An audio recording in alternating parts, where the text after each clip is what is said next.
আমার ২২ বছরের রাজনীতিতে যথেষ্ট অভিজ্ঞতা রয়েছে। ত্রিপুরা রাজ্যের রাজনীতিতে প্রতিটি জায়গায় প্রশিক্ষণ আমি পেয়েছি। সুতরাং মুখ্যমন্ত্রীর কাছে আমার অনুরোধ, আমাকে কৃপা করে একটা ভালো দফতর দিন। আমি সেই দফতরের কাজ ভালোভাবে করে দেখাবো।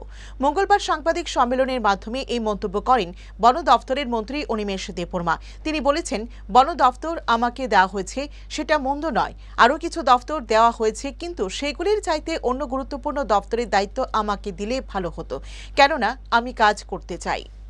In this department, science and technology without trader, তারপর প্রিন্টিং, কি প্রিন্ট হচ্ছে এটা দেখতে হবে। ফরেস্ট ইজ ওকে, কিন্তু এই সমস্ত দপ্তর দিয়ে 22 বছর যেটা কাটিয়ে দিলাম, যারা 5 বছর করেও তো অনেকে অনেক ধরনের পেয়েছে। 22 বছর করে যদি আমি কাজ করতে না পারি, এটা কি হবে? তাহলে এই রাজনীতির কি মানে আছে? এটা কেউর বিপক্ষে। I am not against the government. গভর্নমেন্টের পক্ষেই বলছি, গভর্নমেন্টের পক্ষেই কাজ করবো, কিন্তু দপ্তর না পেলে আমি কি করে করবো? এই কেন? I have to perform. I have to be entrusted with good department. আমি এমএলএ ছিলাম, এডিসি তে কাজ করেছি, বিরোধী দলনেতা ছিলাম।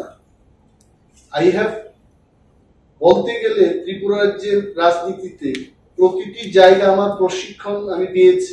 এজ এ বিরোধী এমএলএ আমি প্রশিক্ষণ পেয়েছি। শ্রী রতনলাল নাথ মহোদয় আমাদের বিরোধী দলনেতা ছিলেন 5 বছর। এডিসির অনেকেরই এক্সপিরিয়েন্স, আমার এক্সপিরিয়েন্স আছে। অনেক মন্ত্রীদেরই বিরোধী দলনেতা হওয়ার এক্সপিরিয়েন্স, এটাও আমি 1 বছর পালন করেছি। Now I am a minister. So if you feel experience wise যে প্রতিটি সেক্টরে উঠে আসা, I am one of them. আমাকে যদি দপ্তরটা দেওয়া হয়, আমি এটাকে ভালোভাবেই চালাবো। তো I only requested honourable CM যে কৃপা করে ভালো কিছু দপ্তর আমি দিন, ভালোভাবে চালাবো।